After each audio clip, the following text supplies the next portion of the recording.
Kita masih membicarakan masalah kepemimpinan. Banyak aspek yang kita bahas. Satu dari aspek bagaimana seorang pemimpin itu muncul. Berbagai macam kondisi sehingga pemimpin itu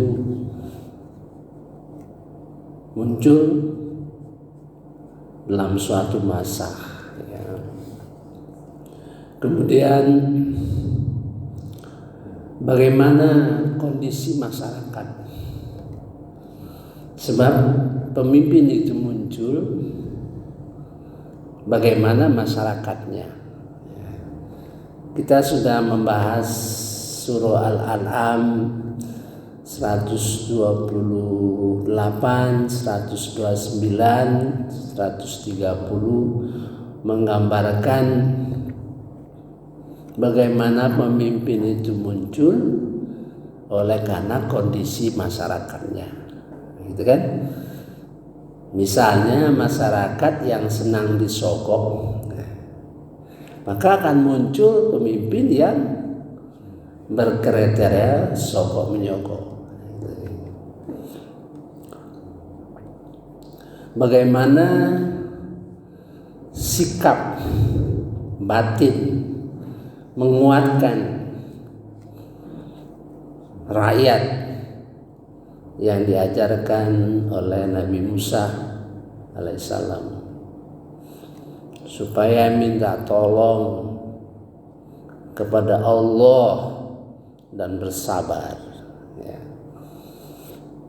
Kemudian tergambar bagaimana syarat-syarat. Nah, yang kita sampaikan kemarin umum syaratnya. Pertama, kekuatan fisik dan keluasan ilmu. Ilmunya luas sehingga dapat dikembangkan ilmu tersebut oleh pemimpin sehingga akan bermanfaat bagi yang dipimpin. Kelompok kedua, adil dan tidak mengikuti hawa nafsu.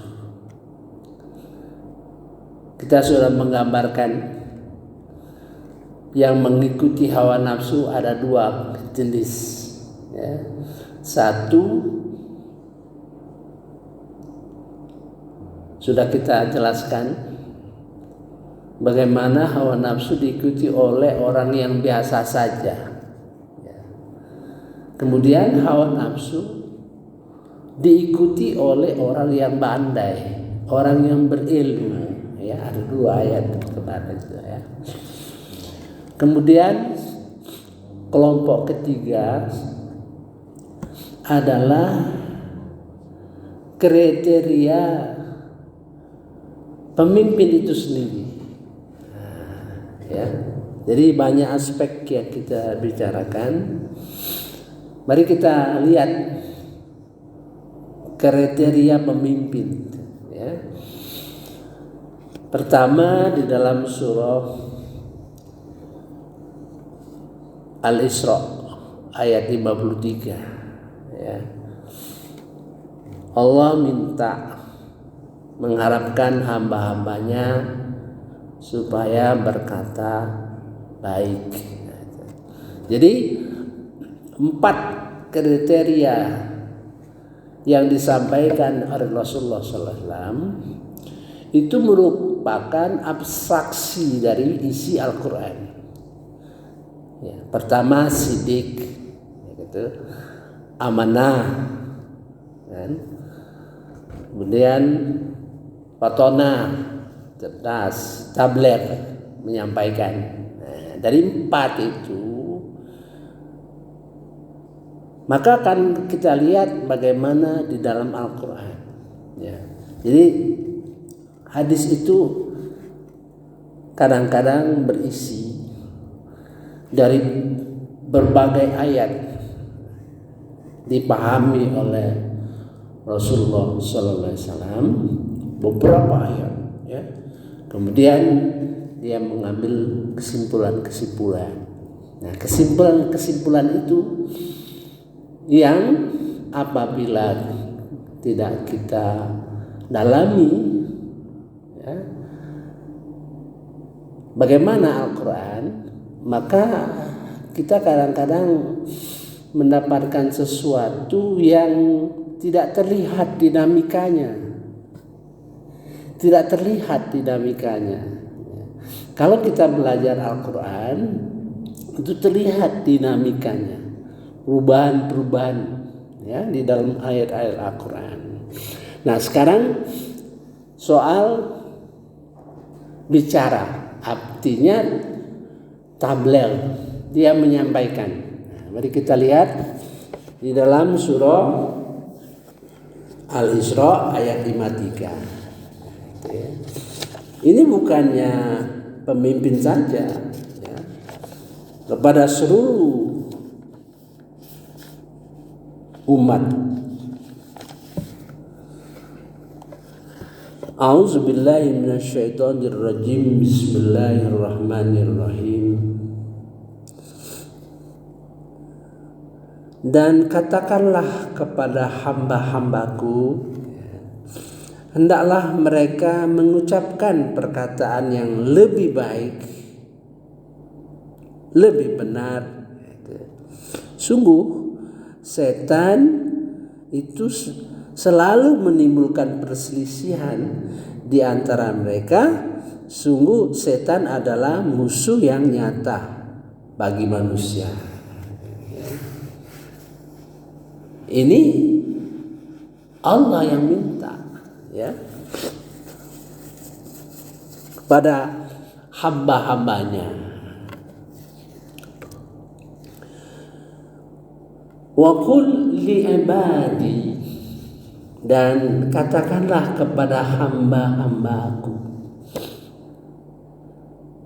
Saya sudah menjelaskan kemarin, ada 2 tulisan dalam Al-Quran ini. Ibad artinya hamba-hamba yang mantap, yang sudah soleh, ya. Bisa juga orang yang mantap di dalam kekafiran. Nah, ya. Tapi kalau ibadi memang artinya hambaku. Jadi di dalam Al-Quran itu kita lihat, kalau ibadi hamba-hamba yang sedang berproses, ya, hamba-hamba yang sedang mengikuti petunjuk-petunjuk Allah. Ibadi, ya. Mesra panggilan itu, ya. Yaqulul lati hiya ahsan, berbicaralah dengan lebih baik. Nah, dengan lebih baik itu kan kriteria yang umum, yang mungkin berbeda-beda, ya, satu sama lain. Misalnya dilihat dari segi ras saja, suku-suku. Apa yang baik bagi orang Sumatera katakanlah beda dengan apa yang baik menurut orang Jawa, Sunda, Sumatera, Palembang, Batak, ya, orang Tapanuli, orang Aceh, gitu. Itu artinya kata-kata yang generik, gitu, ya. Tuh. Maka untuk memudahkan orang memahami ini, Rasulullah memberikan petunjuk supaya sebelum bicara hendaklah tabayun dulu.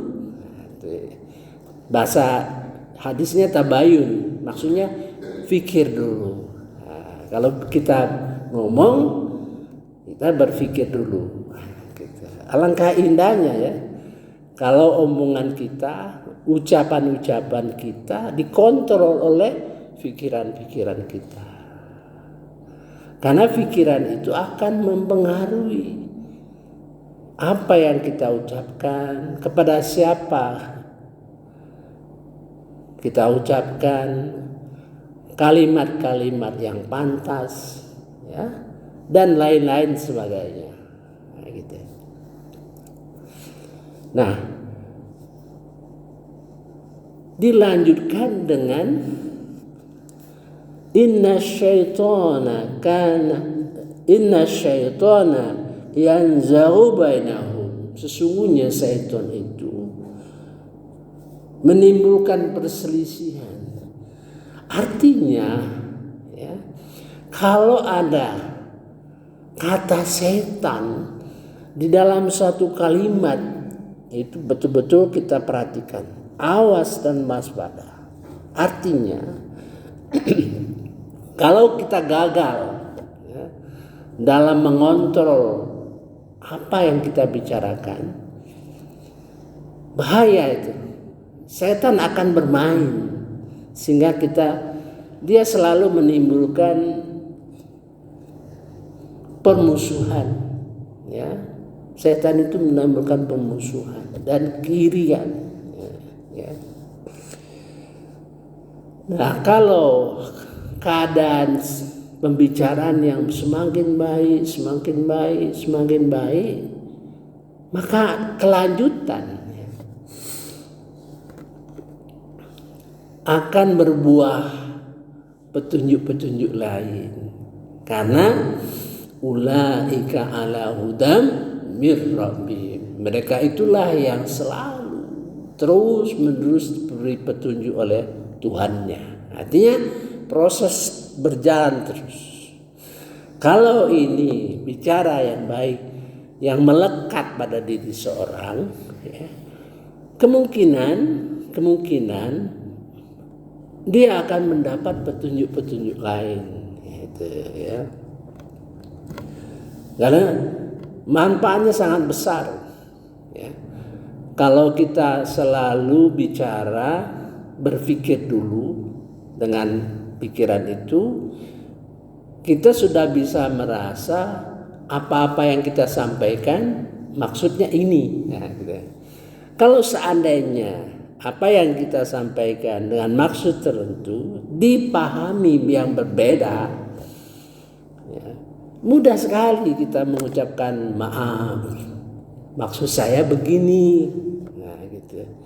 Kemudian kalau kita selalu berbicara seperti itu, apabila kita mendengar orang yang berbicara kepada kita tidak sepantasnya, nah, itu akan mudah kita memahaminya. Oh, mengapa dia bicara seperti itu ya?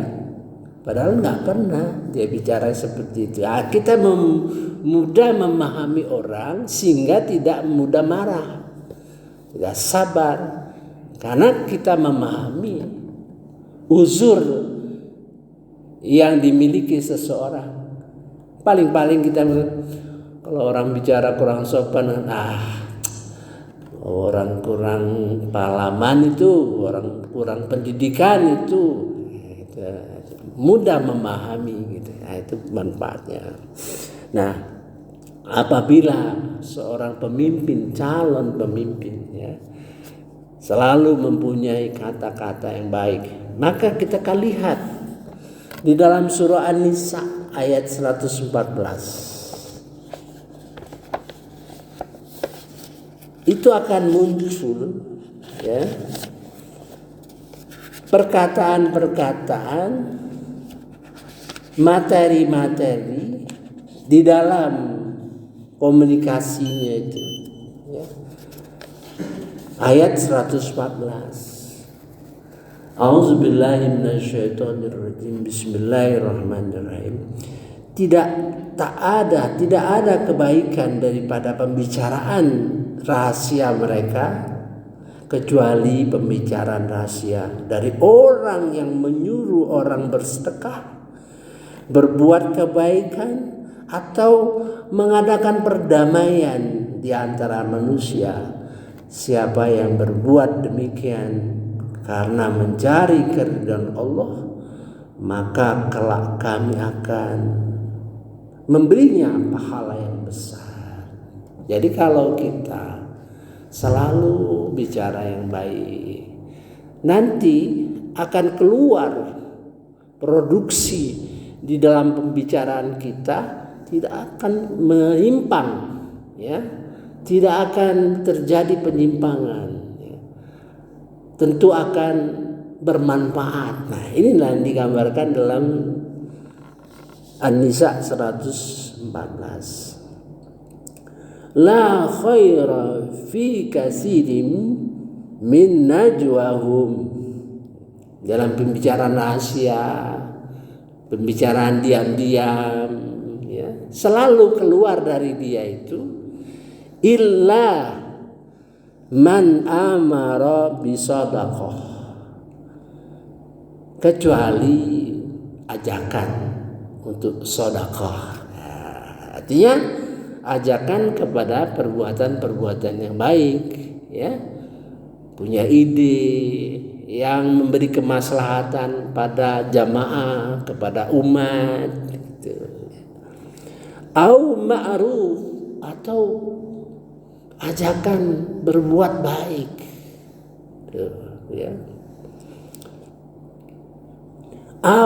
Atau islahim bainan nas, manusia, ya, memperdamaikan manusia satu dan sama lain. Nah, kalau arti islah itu mendamaikan dan sebagainya, ya. Tapi yang lebih dalam daripada itu, misalnya terjadi pertentangan, perselisihan antara dua kelompok, gitu ya, maka dia akan mendamaikan. Itu dalam pengertian mendamaikan manusia setelah terjadi. Sebenarnya orang ini berkualitas apabila dia melihat satu ketimpangan dalam masyarakat. Ketimpangan bisa terjadi karena perbedaan ekonomi, maka diambil langkah-langkah untuk memperbaiki ekonomi. Nah, gitu. Atau ketimpangan karena sumber produksi, lahan katakanlah. Ketimpangan, ada yang punya lahan yang terlalu luas, ada yang tidak punya sama sekali. Maka diambil langkah-langkah untuk mendistribusikan lahan tanah yang wajar untuk orang. Nah, itu. Jadi bisa dia melihat, ya, apa yang akan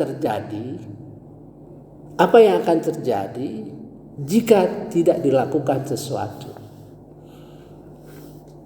Perbedaan karena pendidikan, ya. Ada yang satu kelompok masyarakat yang tamat SD katakanlah, ya. Kemudian ada satu kelompok yang tamat sarjana. Gap yang ini akan menimbulkan perpecahan. Itu contoh, ya. Nah, wa may ya'mal dzalika ibtigha'a mardatillah. Barang siapa, ya, mengerjakan seperti itu untuk mencari keridhaan Allah, tidak mencari populer, mencari pencitraan, melakukan sesuatu karena punya maksud-maksud tertentu, gitu, ya. Ini penting.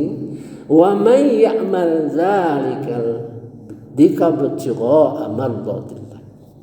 Barang siapa melakukan itu betul-betul mencari ridho Allah, bukan mencari nama, bukan mencari pencitraan, bukan maksud-maksud tertentu kecuali ridho Allah. Fasawfa nutihi ajran azima.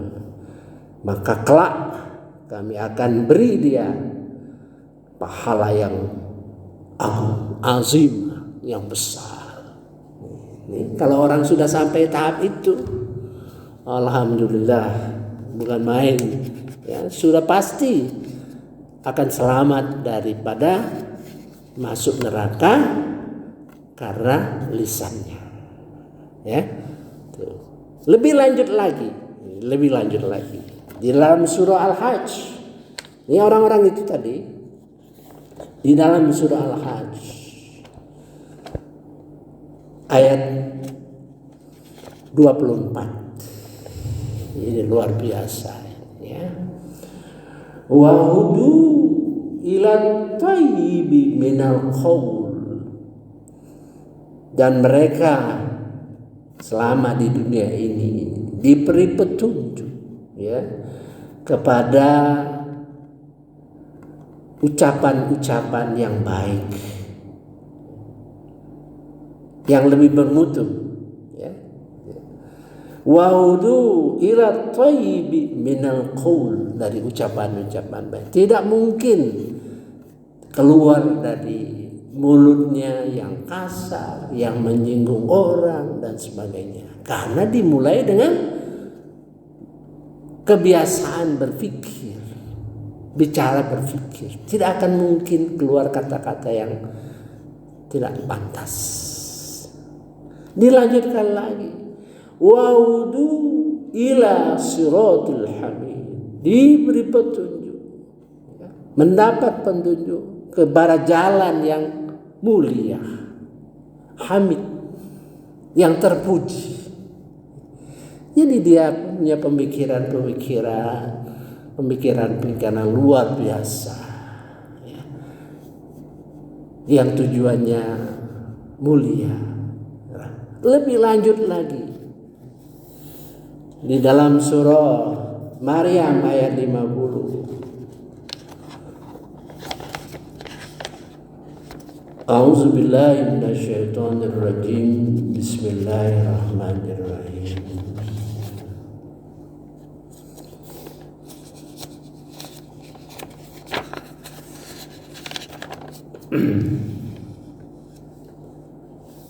Dan kami anugerahkan kepada mereka sebagian dari rahmat kami, dan kami jadikan mereka buah tutur yang baik dan mulia. Ini bahasa terjemahannya, ya. Kalau kita baca dalam ayatnya luar biasa. Nah, karena pengetahuan mengenai kata-kata, ya, mengenai kata-kata itu ilmu dalam Al-Quran ini sebagian berada di kata-kata, ya. Wa wahabna lahum mir rahmatina, dan kami anugerahkan kepada mereka sebagian dari rahmat kami. Mungkin dia jadi kiai, jadi ustadz, mungkin dia jadi calon gubernur, mungkin dia jadi calon presiden, ya, jadi pemimpin, jadi orang yang dihormati. Itu anugerah Allah Subhanahu wa taala. Ya, lebih lanjut lagi.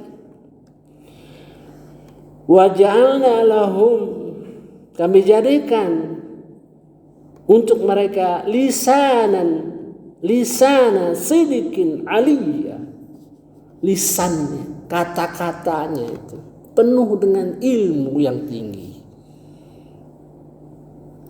Kata-kata, ucapannya, apa yang disampaikan kadang-kadang kurang bisa ditangkap orang karena mengandung ilmu yang tinggi. Ini yang paling tinggi, saya kira tergambar oleh kita bagaimana kemampuan bicara seorang pemimpin itu diperlukan, oleh bangsa. Nanti kita lihat yang lain-lain, ya.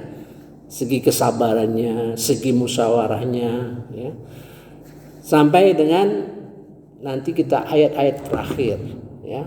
Dia dikuatkan oleh Allah untuk mendapat kekuasaan, ya.